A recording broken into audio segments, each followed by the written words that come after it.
Qala Qala Rasulullah sallallahu alaihi wasallam,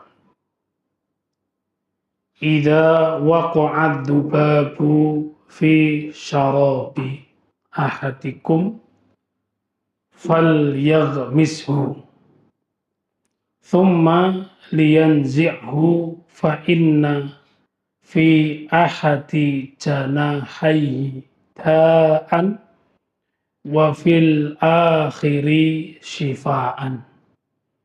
Akhrajahul Bukhari wa Abu Dawud wa zada wa innahu yattaqi bi janahihi alladhi fihi da'u. Yang artinya adalah diriwayatkan dari Abu Hurairah radhiyallahu anhu, beliau berkata, Rasulullah sallallahu alaihi wasallam bersabda, idza waqa'ad dubabu fi syarabi ahadikum, apabila ada seekor lalat hinggap dalam minuman kamu, falyaghmishu, maka hendaklah celupkan lalat tersebut. Tsumma liyanzi'hu, setelah ditenggelamkan lalat itu dibuang. Fa inna fi ahadi janahaihi da'an. Ini informasi kabar dari Rasulullah sallallahu alaihi wasallam bahwa di salah satu kedua sayap si lalat tadi itu ada da'an, ada racun. Wa fil akhiri shifaan, dan di sebelahnya itu terdapat obat. Akhrajahul Bukhari. Hadis ini dikeluarkan oleh Imam Bukhari. Jamaah yang insya Allah dirahmati, diberkahi oleh Allah. Ada satu informasi yang disampaikan oleh Nabi, yaitu apabila kita memiliki minum yang mau kita minum, kemudian terdapat lalat yang tenggelam atau terdapat lalat yang ada di minuman kita, mungkin sedang berusaha untuk terbang. Nah, kalau kita ini telah mengetahui hadis Rasulullah, maka hendaklah lalat tersebut itu dicelupkan atau ditenggelamkan sekalian, baru kemudian diangkat dan dibuang. Informasinya dari Rasulullah bahwa di salah satu sayap lalat itu terdapat racun dan salah satunya adalah obat. Nah, ini mungkin sebagian ada yang tidak percaya. Mungkin sebagian meragukan. Atau mungkin sebagian percaya. Bukan karena bukan karena bukti-bukti ilmiah, tetapi karena Rasulullah Shallallahu Alaihi Wasallam yang menyampaikan. Nah, ini kalau di dalam bahasa Muhammadiyah itu kan ada ada bayani, ada burhani, ada irfani kan begitu. Kalau bayani itu ya secara tekstual itu. Kalau burhani itu memerlukan bukti empirik atau memerlukan penjelasan sehingga akan menambah keyakinan kita di dalam informasi yang disampaikan. Nah, irfani ini adalah satu firasat atau feelingnya seorang muslim. Tetapi dalam kondisi tertentu. Jamaah yang insya Allah dirahmati, diberkahi oleh Allah. Nah, kemudian lalat ini dikategorikan sebagai binatang yang suci atau yang najis, Pak. Lalat niku dikategorikan binatang yang suci atau yang najis.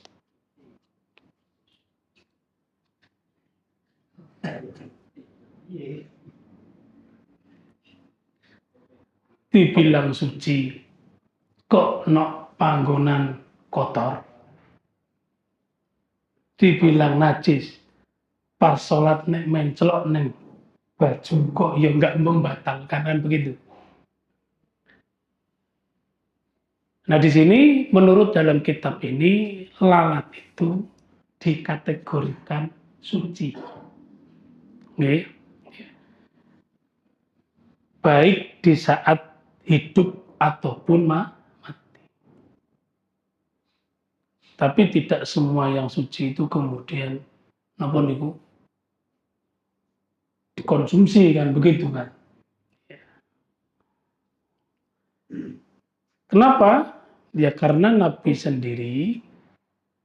sendiri yang menyampaikan di dalam hadis ini ketika ada minum yang tidak ada tutupnya, kemudian terdapat lalat yang mencelok itu tadi, bukan kemudian minumnya yang dibuang, tetapi suruh lalatnya ini ditenggelamkan. Kemudian minumnya ini dapat dikonsumsi kembali. Nah, kalau misalkan itu najis, maka tentu airnya ini juga sekalian dibuang. Kan begitu. Nah, cara ulama memutuskan atau menggolongkan bahwa lalat itu tergolong tidak najis, itu demikian. Contohnya kalau misalkan ada air bejana didatangi oleh anjing, kemudian dijilat. Apa anjingnya ditenggelamkan? Terus kemudian airnya kemudian dipakai lagi, kan tidak. Jadi di dalam riwayat yang kemarin kita bahas berkaitan tentang anjing tersebut, langsung tegas bahwa ini menjadi tidak boleh digunakan lagi airnya sehingga digolongkan menjadi najis. Berbeda dengan kucing karena digolongkan sebagai binatang yang tawafin, yang hidup di sekeliling manusia. Ketika ada air yang kemudian terdapat kucing yang sedang menjilat air tersebut, terus kemudian air ini mau digunakan untuk wudhu misalkan, maka masih tetap boleh. Sama halnya kalau kita ini mau berwudhu, kemudian ada lalatnya ini kemudian lalat ini ada perintah khusus. Nah ini perintah khusus. Fal yaghmishu. Tolong lalat itu ditenggelamkan, baru dibuang. Alasannya apa? Dikasih alasan sama Nabi. Kenapa? Fa inna fi ahadi janahaihi da'an wa fil akhari sifaan. Karena salah satu dari sayapnya lalat itu terdapat penyakit, sumber penyakit. Dan salah satu sayapnya lagi yang lain terdapat obat. Kemudian disinilah sampai sekarang itu menjadi satu perdebatan. Karena umumnya kita mengetahui lalat itu adalah satu binatang yang kotor. Gitu. Artinya lalat ini kehidupannya itu selalu berada di tempat kotor yang jijik. Seperti sampah, bangkai, dan lain sebagainya. Ini pengetahuan umum kita. Artinya pengetahuan umum itu ya ngerti ini sekarang. Yang kemudian lalat ini masuk di dalam gelas air minum kita. Nah, logikanya gitu kan. Ini mesti reket ya tadi. Gitu toh. Nah ini mesti kok kotor. Lah ternyata ada riwayat yang menyatakan bahwa jika lalat itu mencelok di gelas yang ada air minum kita ini, bukan kemudian malah dibuang airnya, disuruh menenggelamkan. Baru kemudian boleh. Kan begitu. Nah ini yang menjadi ada kontra sebagian. Ono sing ngandel, ono sing ora ngandel. Jijik alasannya. Tapi Rasulullah tegas di sini dengan riwayat yang sahih, yaitu Imam Bukhari, bahwa perintahnya itu disuruh menenggelamkan. Pada salah satu sayap lalat terdapat penyakit dan pada lainnya terdapat penawarnya.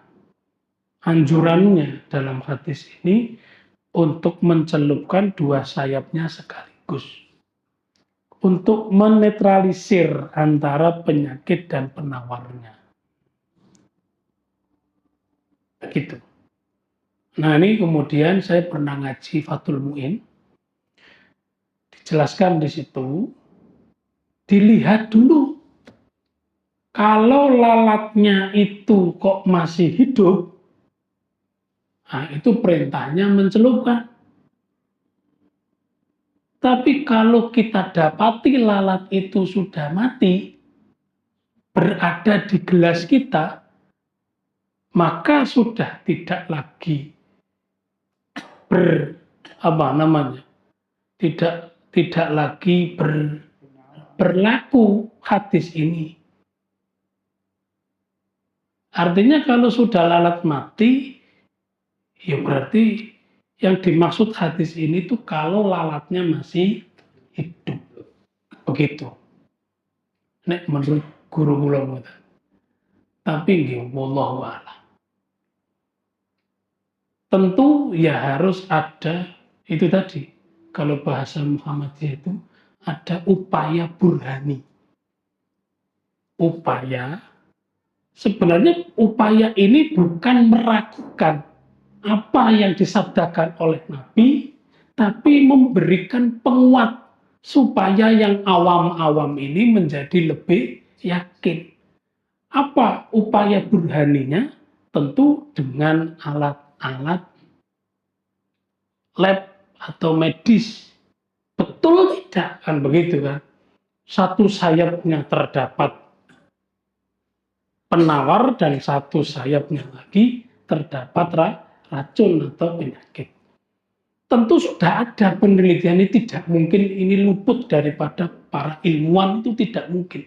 Cuma keterbatasan kita saja yang tidak belajar atau mencari dari hasil penelitian itu. Gitu nggih. Tapi nek bagi kita ini orang awam ini mending ya, wis Pokoknya nek sabdane Nabi dan derajat kualitas hadisnya sahih ya samaan wato atan. Gitu. Nah, bab ini tidak boleh kemudian dikritisi kan gitu. Nah, bab ini. Karena kalau ini saja kita berani kritisi, kok terus wani kritisi Quran gitu. Kita seolah-olah segalanya harus dibuktikan, kan begitu Pak Gi? Tiba-tiba kita di dalam Quran itu mendapati ada ayat jannah misalkan. Tajri min tahtihal anhar. Lah, surga itu apa? Kan enggak ada, enggak bisa dibuktikan. Ya ngapain kita percaya? Nah, nanti tidak begitu. Kalau segalanya harus dibuktikan. Ada memang kabar-kabar itu yang sifatnya gaib, ya sudah. Disitulah letak ada kalimat iman, kan begitu. Sesuatu yang gaib itu kita terapkan iman, kan begitu. Tidak perlu dipaksa untuk harus betul-betul melihat. Kita di Al-Quran ada beberapa kalimat Allah, malaikat, dan begitu. Kan tidak kemudian kita harus paksakan diri kita untuk melihat Allah. Nah, aku tidak malah kayak seperti Bani Israel. Wa ikultum ya Musa lan nu'mina laka hatta narallaha jahrah. Dan ingatlah, mereka berkata kepada Nabi Musa, hei Musa, kami ini tidak akan beriman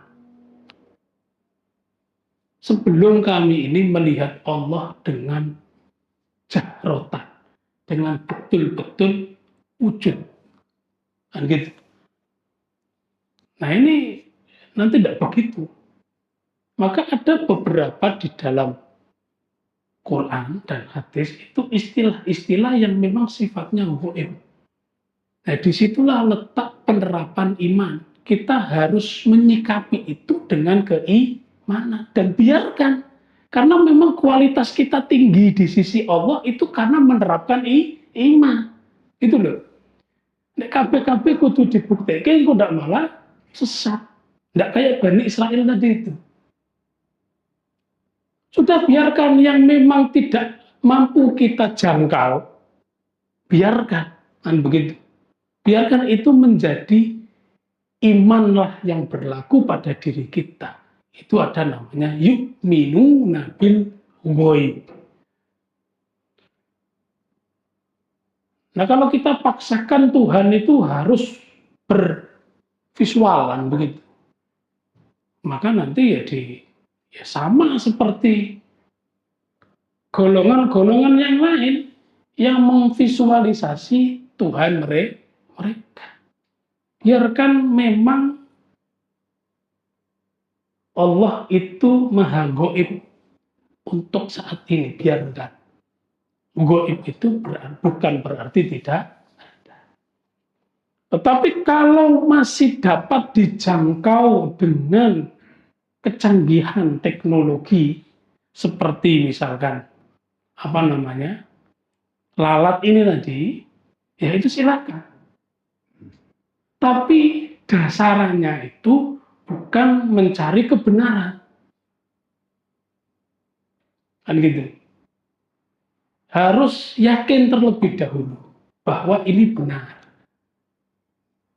Ustadz, engkau tidak salah lah, yang engkau tidak itu kan kalimat yang menjadi meragukan kamu, kan begitu. Sesuatu yang meragukan itu muncul dari setan. Nah ini kemudian ada beberapa hal bahwa setiap nabi itu kalau meninggal itu jasadnya tidak apa namanya seperti jasad-jasad yang lain, artinya utuh. Maka jasad Nabi ini kan masuk pada di ruangan Masjid Nabawi. Nek dipindah. Lah aku nek misalnya, nah itu jadi was. Sudah, artinya ketika Nabi sudah mensabdakan dan kemudian sabdanya Nabi dikategorikan derajatnya sahih, yang kita dahulukan itu adalah samaan wa ta'atan. Dengar, nggih Nabi, saya mendengar dan saya taat. Cerita Nabi Musa dapat membelah lautan itu benar apa tidak? Kalau di logika sampai dalam, segala alat teknologi dikerahkan untuk membuktikan bahwa Laut Merah pernah terbelah. Ya tidak bisa. Tapi kabar itu ada. Dari mana? Wa id faratna bikumul bahra. Dari mana? Dari Al-Quran. Al-Quran itu apa? Kalamullah. Allah sendiri yang menyampaikan. Lah kok terus kita bilang, manusia itu berdosa, teman. Gitu ya. Jadi memang harus ada landasan keimanan terlebih dahulu pada diri kita. Untuk apa? Kok harus ada landasan keimanan itu, kok harus ada? Iya, karena kita nanti akan menemukan informasi yang kadang-kadang sifatnya itu goib. Kalau dasarannya itu harus realistis, harus masuk akal terlebih dahulu. Nah ini susah nanti Islam masuk itu susah. Karena di dalam pengetahuan Islam itu banyak informasi yang sifatnya goib. Nah kalau kabeh jaluk dibuktikan, nah itu nanti yang bermasalah pada diri kita sendiri, akan kebingungan. Gitu Pak. Jamaah yang insya Allah dirahmati, diberkahi oleh Allah. Jadi menjadi satu informasi bagi kita apabila terdapat lalat yang kemudian masuk ke dalam air, maka airnya itu tidak dikategorikan sebagai air yang najis. Karena apa? Karena lalatnya itu juga tidak najis. Digolongkan tidak najis. Begitu gitu. Mungkin agak susah menerima begitu. Tapi kalau misalkan ada pendapat kategorikan lalat itu adalah binatang yang kotor, jorok dan sebagainya, monggo. Mungkin itu juga benar. Karena saya hanya menukil pendapat satu kitab ini yang begitu. Artinya tidak mutlak menggolongkan bahwa lalat itu najis atau tidak najis adalah ranah daripada ijtihad dan pendapat dan begitu gitu. Kalau misalkan ada yang berpendapat kotor karena memang secara visualisasi kita melihat kehidupan lalat itu kotor sehingga dikategorikan kotor, ya sudah. Artinya dia memiliki cara dalam menentukan itu secara ilmiah. Jadi fikih itu memang dasarnya itu sangat berpotensi berbeda pendapat. Selanjutnya, Wa'an Abi Waqidin Al-Laythi radhiyallahu anhu qala Rasulullah sallallahu alaihi wasallam ma kuti'a minal bahimati wahia hayyatun fahuwa mayyitun.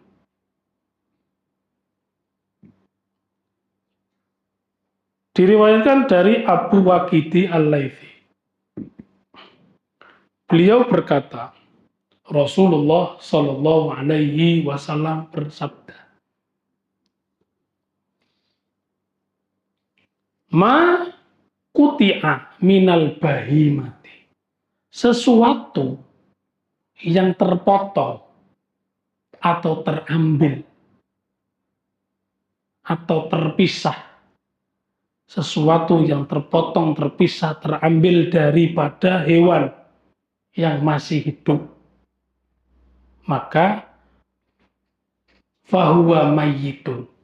Potongan itu digolongkan sebagai bangkai. Kita motong telinganya sapi. Kemungkinan sapinya juga tidak mati. Jadi sapi ini masih hidup. Kemudian telinganya itu dimasak. Maka hukumnya bagaimana? Hukumnya sesuai hadis ini. Ma kuti'a minal bahimati wahiyya hayyatun wa huwa mayyitun. Kalau ada sesuatu yang terpotong, terambil ya, dari bagian binatang yang kemudian binatangnya ini masih hidup, maka bagian yang terambil itu menjadi bangkai. Lah, hukum bangkai itu apa? Innama harrama alaikumul maita. Bahwa sesungguhnya Allah sudah mengultimatum bangkai itu termasuk haram. Gitu. Yang halal bangkai yang halal itu cuma ada dua. Yaitu apa? Al-hutu wal jarad. Yaitu ikan dan belalang. Gitu, kemarin kan bahas itu nggih.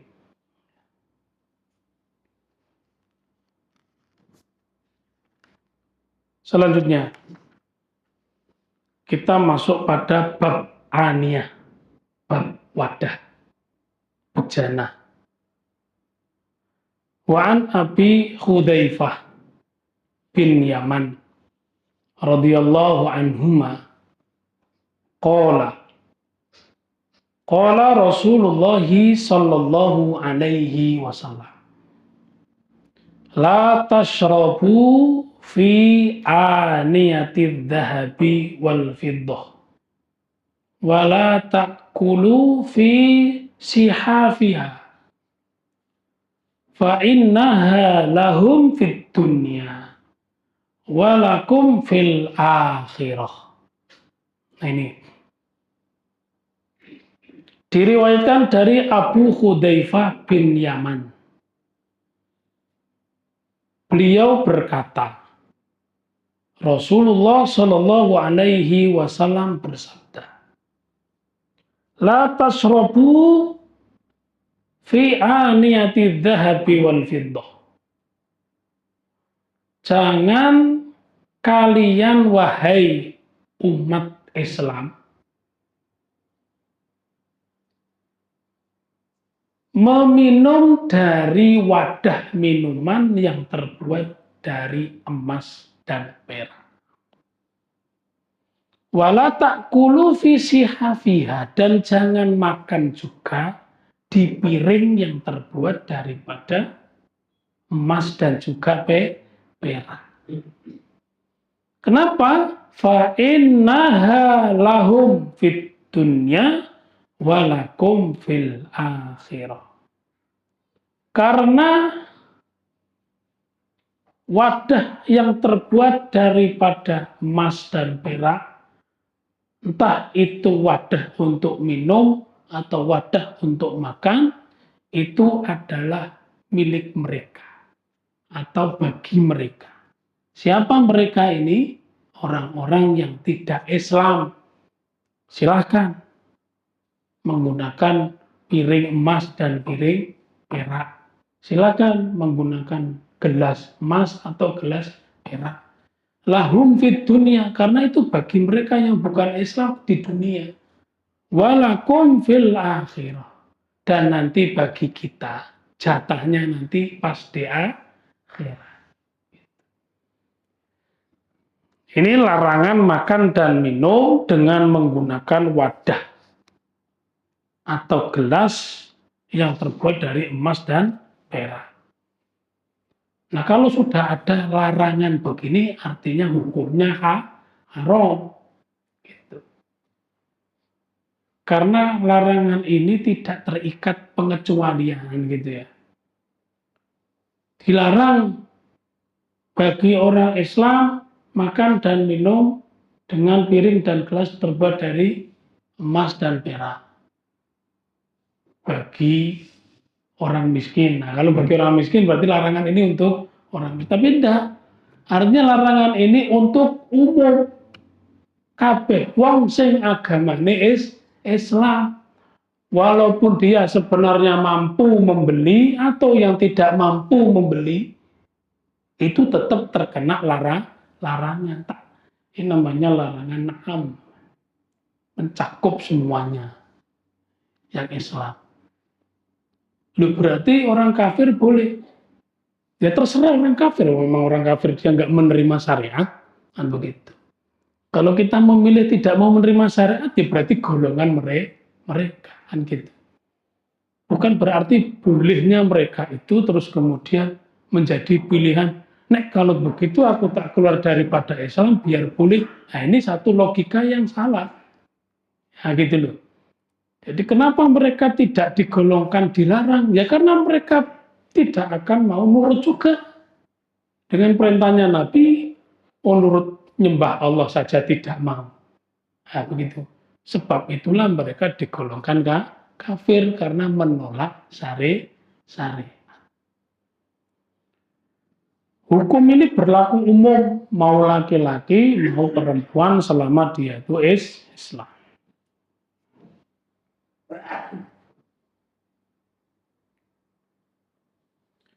Jamaah yang insya Allah dirahmati, diberkahi oleh Allah. Wa an Ummi Salamah radhiyallahu anha qala Rasulullah sallallahu alaihi wasallam alladhi yashrabu fi ina'il fiddah innama yujarjiru fi batnihi naro jahannam. Nah ini lebih keras lagi ini. Lebih harus diperhatikan lagi. Dari Ummu Salamah radhiyallahu anha, beliau berkata, Rasulullah Shallallahu alaihi wasallam pernah bersabda, orang yang mau minum dari gelas yang terbuat daripada perak, innama yujarjiru fi batnihi naro jahannam. Sesungguhnya dia itu sedang menuangkan api neraka ke dalam perutnya. Mungkin ya kalau di jamaah mriki kan emas opota, perak opota, emas kula niku nggih garwa kula kan begitu kan. Suami saya. Tapi ini menjadi peringatan bagi orang yang memiliki kemampuan membeli itu. Ya. Bahwa ada larangan. Bahkan secara mengerikan Nabi bukan menseolahkan. Jadi ketika seseorang itu meminum atau coba meminum dengan gelas terbuat daripada perak atau dari emas, itu seperti halnya menuangkan api neraka ke dalam perutnya sendiri. Ya, ini ancaman yang keras bagi yang minum minuman dari wadah yang terbuat dari perak dan emas. Maka siksanya sangat berat. Wis wadahe seko emas, minumannya minuman khomer. Oh wis. Double itu kan. Double kuadrat. Jamaah yang insya Allah dirahmati, diberkahi oleh Allah.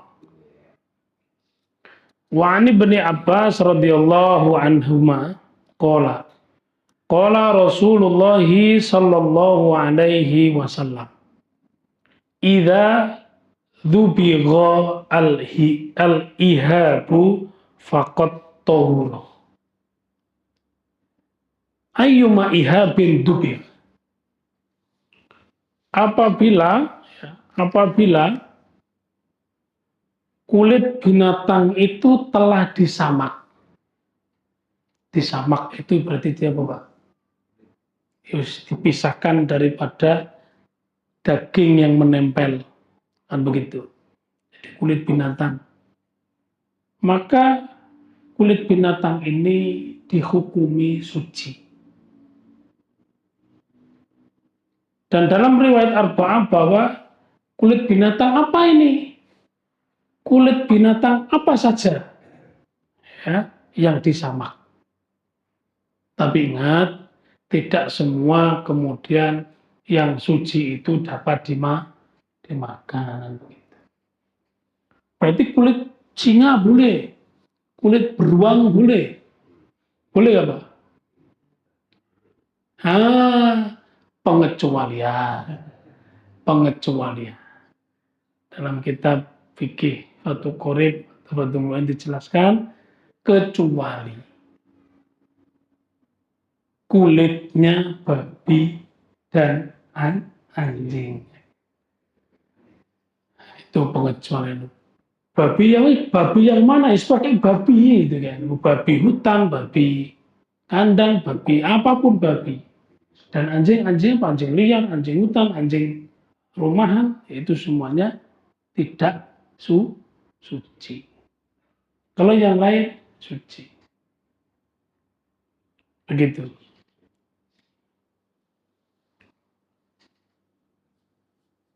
Wa an Salamah bin al-Muhabbaq radhiyallahu anhu qala Rasulullah sallallahu alaihi wasallam Tibahul juludil maitati tohuruha. Rasulullah Shallallahu Alaihi Wasallam bersabda, menyamak kulit bangkai adalah cara mensucikan kulit tersebut.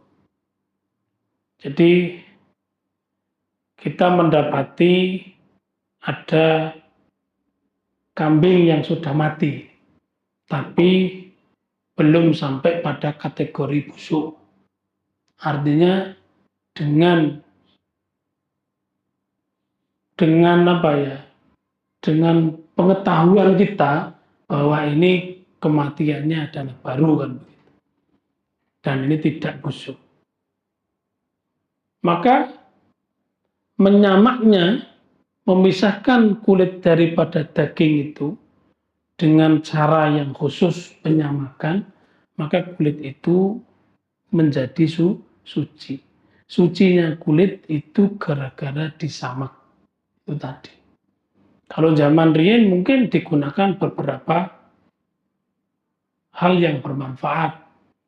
Contohnya ya seperti tempat minuman gitu kan ya.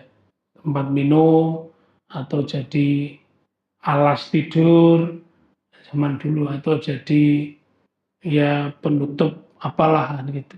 Banyak manfaatnya kulit saat itu. Jamaah yang insya Allah dirahmati, diberkahi oleh Allah. Wa an Maimunah radhiyallahu anha qalat marran nabiyyu sallallahu alaihi wasallam bi syatin yajurrunaha faqala law akhadtum ihabaha faqalu innaha maitatun faqala yutahhiruhal ma'u wa qara. Ini diriwayatkan daripada Maimunah radhiyallahu anha pernah berkata bahwa Rasulullah Shallallahu Alaihi Wasallam pernah lewat simpangan lah gitu. Ya. Bisatin ya jurunaha. Ada orang yang sedang menyeret kambing yang sudah mati. Kemudian Rasulullah Shallallahu Alaihi Wasallam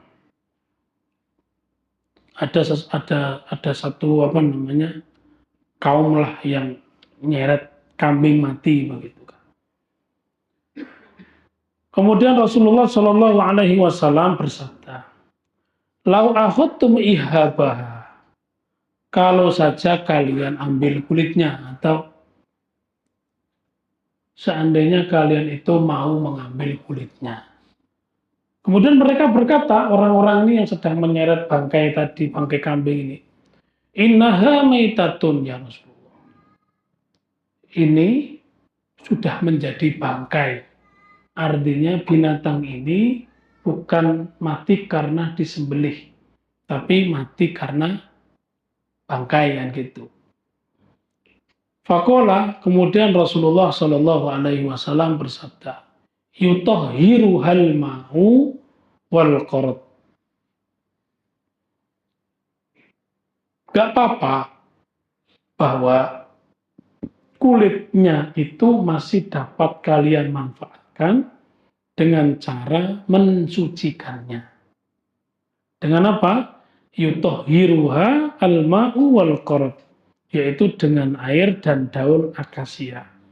Karena dengan itu bisa mensucikan. Artinya bisa betul-betul memisahkan yang menjadi busuk dan bau itu kan karena ada daging yang menempel. Tapi kalau sudah betul-betul telah terlepas daging yang nempel di kulit, insya Allah sudah bisa dimanfaatkan dengan pengolahan khusus. Nah, ini artinya apa? Informasi bagi kita. Ya enggak tahu, enggak kemudian suatu saat atau apapun itu, jika kalau kita mendapati dan memang mau memanfaatkan, nah sekarang kan tidak semua orang dapat apa namanya menyamak panggilan. Tidak semua orang menyamak dan tidak semua orang open kan begitu. Mungkin bisa tapi pegah ribet kan gitu. Sudahlah dibiarkan saja kan begitu. Sehingga ya karena tidak seperti dahulu orang-orang itu menjadikan kulit binatang itu satu kebutuhan yang primer misalkan. Mungkin untuk apa namanya? Untuk tempat minum, alas dan lain sebagainya. Jamaah yang insya Allah dirahmati, diberkahi oleh Allah. Itulah tadi beberapa hadis yang kita dengarkan atau yang kita baca. Hadis-hadis ini dinisbatkan dari Rasulullah. Dinisbatkan dari Rasulullah dan ditulis oleh ulama yang betul-betul memahami kualitas derajat hadis. Artinya kita ini seolah-olah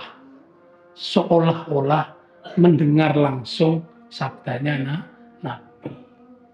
Walaupun Nabi pun tiada, sudah berabad-abad yang lalu, tapi ilmu yang diajarkan oleh beliau Rasulullah Shallallahu Alaihi Wasallam tetap segar dan menjadi kebutuhan.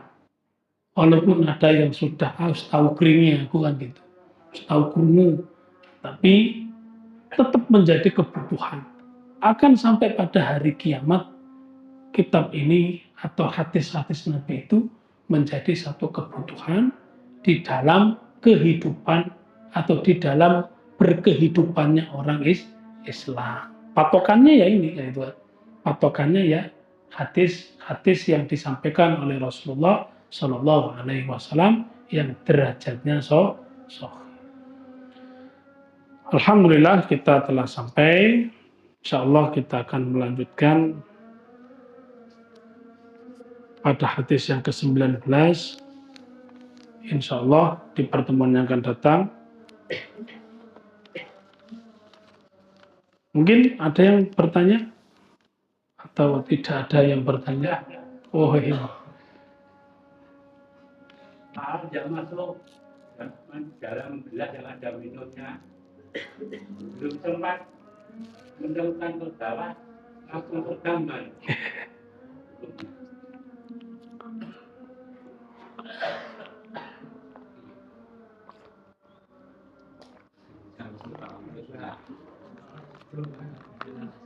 Hukumnya adalah mencegah lebih baik daripada mengobati. Karena di dalam riwayat tersebut salah satu sayap itu terdapat racun penyakit. Kita tidak tahu sayap yang mana sing mlebu atau yang mendominasi air itu. Kemungkinan sayap yang obat atau kemungkinan sayap yang racun. Nah, kalau masih kemungkinan, artinya kita mencegah itu jauh lebih baik, dibuang. Kecuali dalam kondisi sangat darurat. Jadi aku tidak ada minum lagi. Nah, itu beda lagi dalam kondisi muttar. Begitu.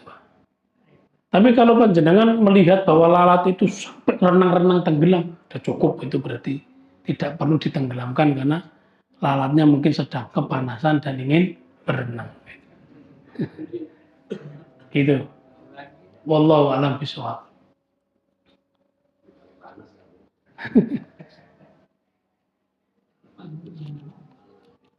Saya kira cukup. Oke. Mari kita tutup dengan doa kifaratul majlis. Subhanakallahumma wa bihamdika asyhadu an la ilaha illa anta astaghfiruka wa atubu ilaik. Allahu a'lam bishawab. Wassalamualaikum warahmatullahi wabarakatuh.